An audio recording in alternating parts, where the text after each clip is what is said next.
So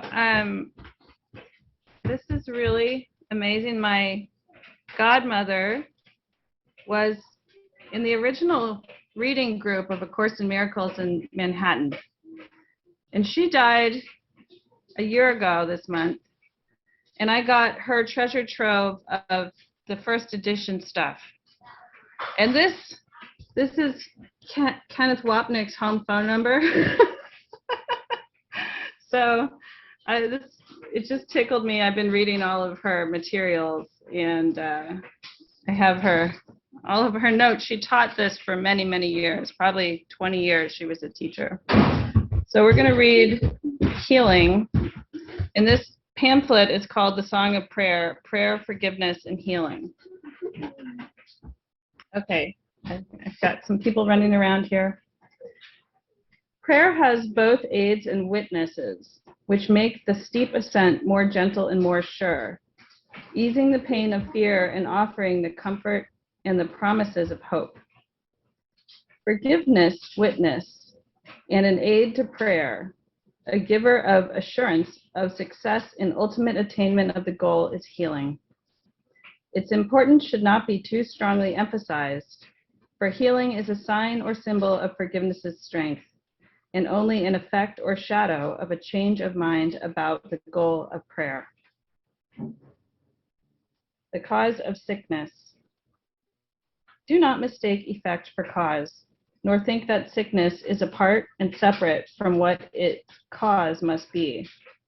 It is a sign, a shadow of an evil thought that seems to have reality and to be just according to the usage of the world.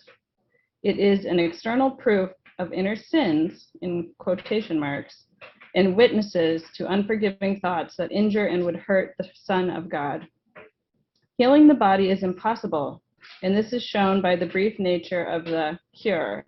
The body must die, and so its healing but delays its turning back to dust where it was born and will return.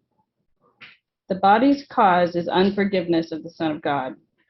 It has not left its source, and its pain and aging, and the mark of death upon it, this is clearly shown. Fearful and frail it seems to be to those who think their life is tied to its command and linked to its unstable tiny breath. Death stares at them as every moment goes irrevocably past their grasping hands, which cannot hold them back, and they feel fear as bodies change and sicken, for they sense the heavy scent of death upon their hearts. The body can be healed as an effect of true forgiveness. Only that can give remembrance of immortality, which is the gift of holiness and love.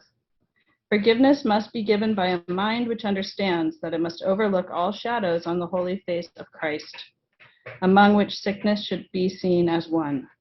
Nothing but that, the sign of judgment made by brother upon brother, and the Son of God upon himself. For he has damned his body as his prison, and forgot that it is he who gave this role to it. What he has done now must God's Son undo, but not alone.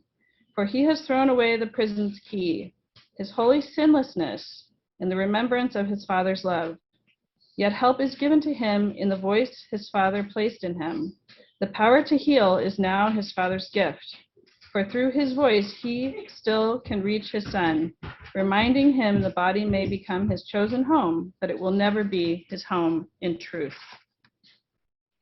Distinctions, therefore, must be made between true healing and its faulty counterpart. The world of opposites is healing's place, for what in heaven could there be to heal? As prayer within the world can ask amiss, and seeming charity forgive to kill, so healing can be false as well as true, a witness to the power of the world or to the everlasting love of God. And then I just want to read a little bit more at the end here. It goes on to talk about the holiness of healing.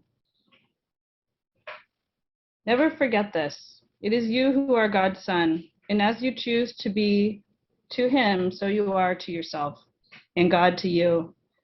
Nor will your judgment fail to reach to God, for you will give the role to him you see in his creation. Do not choose amiss, or you will think that it is you who are creator in his place, and he is then no longer cause, but only an effect. Now healing is impossible, for he is blamed for your deception and your guilt. He who is love becomes the source of fear, for only fear can now be justified. Vengeance is his great destroyer, death. And sickness, suffering, and grievous loss become the lot of everyone on earth, which he abandoned to that devil's care, swearing he will deliver it no more. Come unto me, my children, once again, without such twisted thoughts upon your hearts. You still are holy with the holiness which fathered you in perfect sinlessness, and still surrounds you with the arms of peace. Dream now of healing, then arise and lay all dreaming down forever.